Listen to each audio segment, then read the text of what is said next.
Welcome back viewers, آپ دیکھ رہے ہیں براس ٹیکس اور ہم بات کر رہے ہیں آج خصوصاً جواب شکوہ کے حوالے سے. پلیز زید صاحب کنٹینیو. دیکھیے ایک بات یاد رکھیے گا، ایک شخص دنیا میں عمل کرتا ہے اس لیے کہ اس کے نتیجے میں دنیا میں اس کو عزت ملے گی، تو اس کی نیت کے مطابق اس کو دنیا میں عزت مل سکتی ہے. ایک شخص نیت کرتا ہے کہ اللہ اس کے نتیجے میں مجھ کو جنت دے دے گا تو اس کو جنت ملے گی. ایک اعمال کا دار و مدار نیتوں پہ، عملوں کا دار و مدار نیت پہ ہے. اب یہاں پہ سب سے پہلے انسان کی نیت کا سوال آتا ہے. اللہ یہ کہتا ہے کہ تم میں سے کون ہے جو عزت کا طلبگار ہے، تم میں سے کون ہے جو رب کا طلبگار ہے، تم میں سے کون ہے وہ کہ جو اس دنیا سے آگے نکل کر آخرت کے ان مقامات کو دیکھتا ہے کہ جو خاص طور پہ ایک بندے مومن کی شان ہوتی ہے. اللہ تعالیٰ کہہ رہا ہے کہ تم میں کون ہے جو طلبگار. اپنے آس پاس اپنا محاسبہ کرے یہاں پہ ہر مسلمان کہ میری زندگی کا مقصد کیا ہے. کیا میں اس لیے زندہ ہوں کہ بقول اکبر الہ آبادی کے BA کیا، نوکر ہوئی، پینشن ملی اور مر گئے؟ زندگی کا مقصد کیا ہے؟ انسان بغیر زندگی کے مقصد کے انسان نہیں بنتا ہے. اللہ تعالیٰ نے ہر چیز کو جو ہے ایک مقصد دیا اوبویسلی دنیا میں آنے کا. یہ فکر اور سوچ کہ مالک میں نے میری زندگی کا مقصد تیرے دین کی سرفرازی، میں اسی لیے مسلمان، میں اسی لیے نمازی.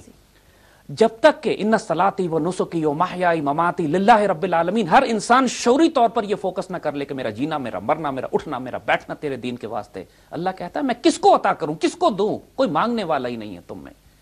آغاز نیت سے ہوتا ہے، آغاز فوکس کرنے سے ہوتا ہے اپنے مشن آبجیکٹو پہ. اقبال نے بھی جو ڈیفینیشن، جو اس پوری امت کا انالیسس کیا ہے، دیکھو تمہاری پہلی پرابلم یہ ہے کہ تمہارا مقصود درست نہیں ہے، تمہارا محبوب، تمہارا مطلوب درست نہیں ہے، تمہارا ٹارگٹ درست نہیں ہے. جب تم لا الہ الا اللہ کہتے ہو اس کا مطلب ہے کہ میں تمام زمانے کے خداؤں کو، الہ کو ختم کر کے اللہ کو پسند کرنا چاہتا ہوں، اللہ کو چوز کرتا ہوں. میرا مطلوب، محبوب، مقصود، مطلوب، معبود، سب کچھ وہ اللہ سبحانہ و تعالیٰ کی ذات ہے. تو یہاں پہ سوال وہ کرتا ہے ہم تو مائل بکرم ہے، کوئی سائل ہی نہیں ہے، ہم تو دینا چاہتے ہیں، لینے والا کون ہے تم میں سے؟ راہ دکھلائیں کسے، راہ رو منزل نہیں، تربیت عام ہے، جوہر قابل نہیں. دیکھیے اللہ تعالیٰ بھی جب کرم کرتا ہے نا تو ایک خاص جوہر پہ کرتا ہے، کمینے اور گھٹیا انسان پہ وہ کرم نہیں کرتا.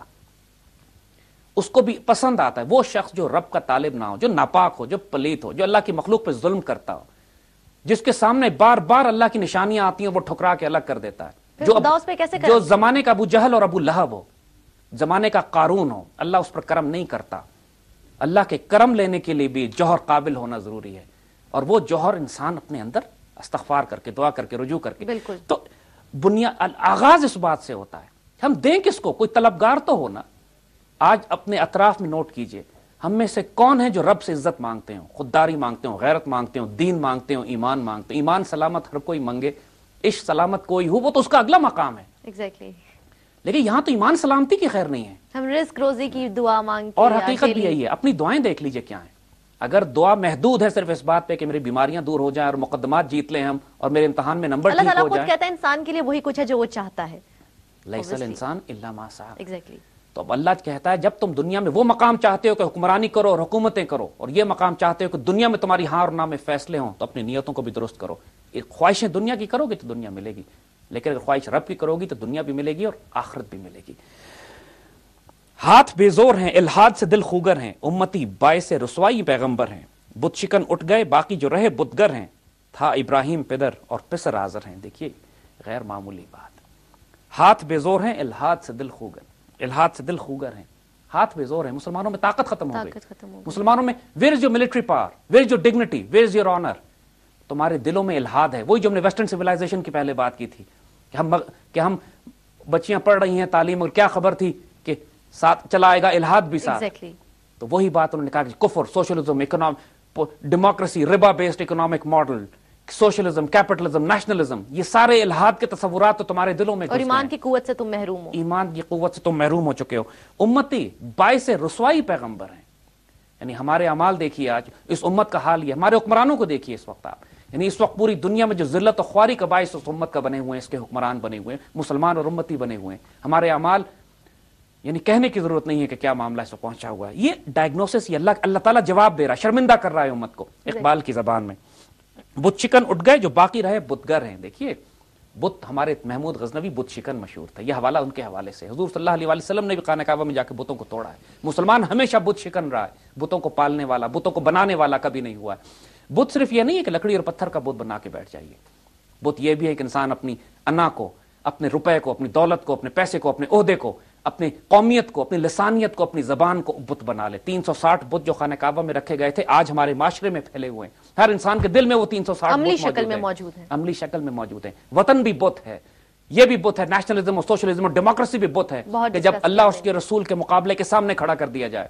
جب کہتے ہیں پارلیمنٹ سپریم ہے تو یہ بھی بت ہے. جب کہا جاتا ہے کہ پارلیمنٹ ساورن ہوگی، ساورن اللہ اس کے رسول اور قرآن و سنت کے علاوہ کوئی چیز ساورن نہیں ہے. بالکل کوئی پارلیمنٹ ساورن نہیں ہو سکتی. اگر ساورن کہہ دیا اس کو تو یہ بذات خود ایک بہت بڑا بت ہے جو قائم کر دیا.